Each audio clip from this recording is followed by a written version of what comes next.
जंगल में सर्दियों की आहट शुरू हो चुकी थी। ठंडी हवाएं चलने लगी थी और सभी पक्षी अपने अपने घोंसलों को मजबूत बनाने में जुट गए थे। एक सुबह बड़े बरगद के पेड़ के नीचे सभी पक्षी इकट्ठा हुए। लाडो चिड़िया बोली, दोस्तों, इस बार ठंड बहुत ज्यादा पड़ने वाली है।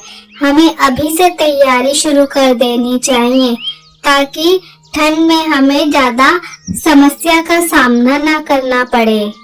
रानो चिड़िया मुस्कुराई और बोली, मैं तो अपने घोंसले में कपास भर रही हूँ। कपास मेरे घोंसले को अंदर से गर्म रखेगा। मीनू मैना बोली, मैं तो अपना घोंसला गोबर से बना रही हूँ। गोबर ठंड को अंदर आने से रोकता है और घर को गर्म भी रखता है। कालू कौवा बोला, मैं और गोरी तो बांस की लकड़ियाँ इकट्ठा कर रहे हैं। बांस की लकड़ियों से घर बनाने से घर बहुत मजबूत हो जाएगा और ठंडी हवा के झोंके भी घर को कुछ नहीं बिगाड़ पाएंगे। सभी अपनी अपनी योजनाएं बता रहे थे। तभी मीनू की नजर टुकटुक पर गई। अरे टुक टुक, तुम क्यों नहीं बोल रही कुछ? तुम किससे घर बना रहे हो? इतनी ठंड में तुम अपना बचाव कैसे करोगे? टुकटुक थोड़ा उदास होकर बोली, अभी तो हमने घोंसला बनाना शुरू नहीं किया। कुछ पक्षी हंसने लगे। अरे इस बार तो सर्दियों में फिर तुम्हें बहुत परेशानी होगी। अभी आराम करो, बाद में परेशान हो लेना। टुकटुक को ये बात अच्छी नहीं लगी। वो चुपचाप वहाँ से उड़ गई। शाम को जब वो अपने पति भूरे के पास पहुँची तो नाराज होकर बोली, भूरे, पूरे जंगल में सब हमारा मजाक उड़ा रहे हैं। एक बस हम ही हैं जो घोंसला नहीं बना रहे।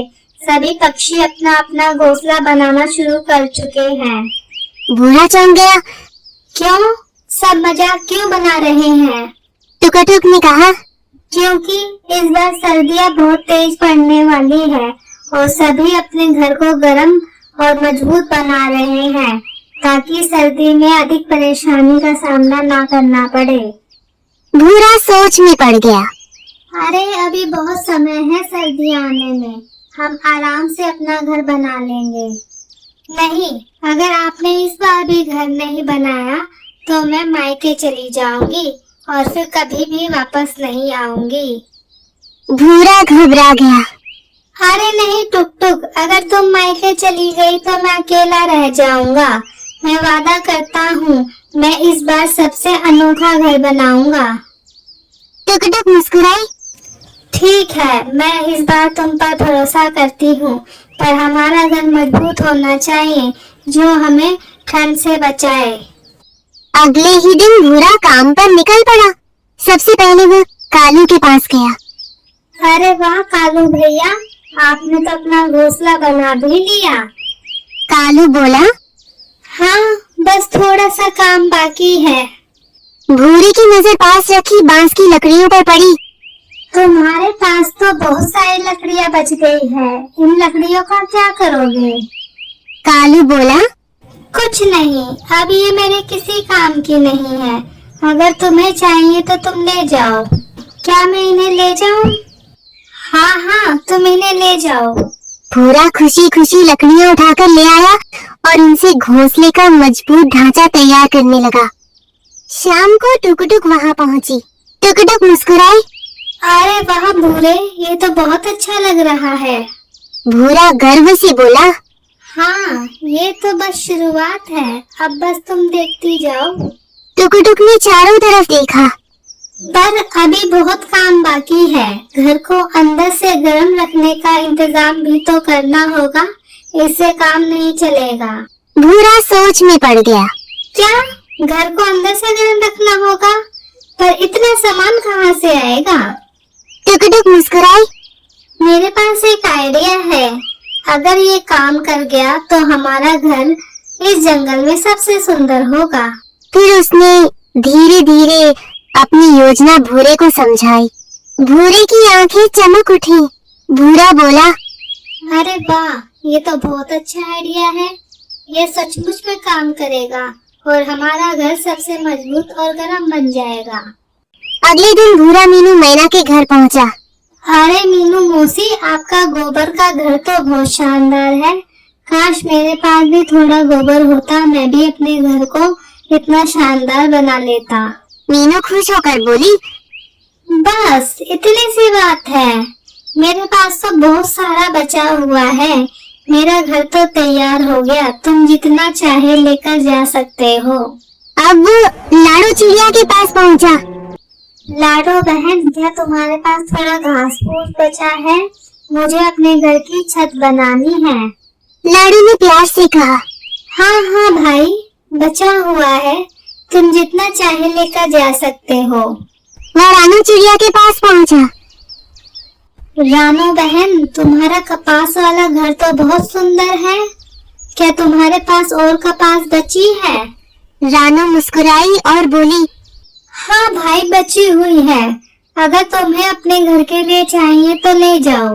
भूरा सारा सामान लेकर आया। टुकाटुक और भूरा ने घर बनाना शुरू किया। शाम तक उनका घोंसला पूरी तरह तैयार हो चुका था। अंदर बहुत आरामदायक और गर्म माहौल था। टुकटुक मुस्कुराई। अरे वाह भूरे, ये घर तो बहुत शानदार है और गर्म भी है। इस बार सर्दी हमारा कुछ नहीं बिगाड़ पाएगी। भूरा मुस्कुराया। टुक, ये सब तुम्हारे आइडिया की वजह से हुआ है। कुछ दिन बाद सर्दियों की सबसे ठंडी रात आई। आसमान में काले बादल छा गए। बर्फीली हवाएं चलने लगी। रानू अपने कपास वाले घर में कांप रही थी। आज तो बहुत ज्यादा ठंड है। मीनू भी परेशान थी। मेरा गोबर वाला घर भी ठंड से नहीं बचा पाया। कालू और गोरी भी ठंड से कांप रहे थे। आखिर सभी पक्षी अपने घरों से बाहर निकल आए और आग जलाकर उसके आसपास बैठ गए। लाडो ने पूछा, अरे टुक और भूरा कहाँ गए? बहुत ज्यादा ठंड है आज। सभी को चिंता होने लगी। हाँ, सचमुच वो दोनों तो दिखाई ही नहीं दे रहे हैं। वे तुरंत टुक के घोंसले की तरफ उड़ गए। जैसे ही वे वहां पहुंचे, सबकी आंखें खुली रह गईं। मीनू खुश होकर बोली, अरे वाह, कितना सुंदर घोंसला है, इतना बड़ा और मजबूत। कालू ने खिड़की से झांका। अंदर टुक और भूरा आराम से सो रहे थे। उसने आवाज लगाई, टुक बहन, दरवाजा खोलो, हम सब बाहर ठंड से कांप रहे हैं। टुक ने दरवाजा खोला। अरे आप सब यहाँ, आप अंदर आइए, बाहर क्यों खड़े हैं? सभी पक्षी अंदर गए। अंदर पहुँचते ही सब हैरान रह गए। वहाँ बिल्कुल भी ठंड नहीं थी। रानू बोली। मीनू हंस पड़ी। टुक बहन, तुमने हम सब से थोड़ा थोड़ा सामान लेकर इतना शानदार घर बना लिया। टुक हंस पड़ी। अरे यह घर तो अंदर से सचमुच बहुत गर्म है, क्योंकि इस घर में कपास, घास फूस, गोबर और लकड़ी सब कुछ लगा हुआ है, इसलिए घर मजबूत और गर्म है। सचमुच ये तो बहुत शानदार आइडिया है। अब से हम भी ऐसा ही घर बनाएंगे। उस रात सभी पक्षी टुक के घोंसले में रुके। अगले दिन पूरे जंगल में टुक के अनोखे घोंसले की चर्चा फैल गई। अब चाहे कितनी भी ठंड पड़ती, किसी को कोई परेशानी नहीं होती थी। उस दिन के बाद टुक पूरे जंगल में अपनी समझदारी और मेहनत के लिए मशहूर हो गई।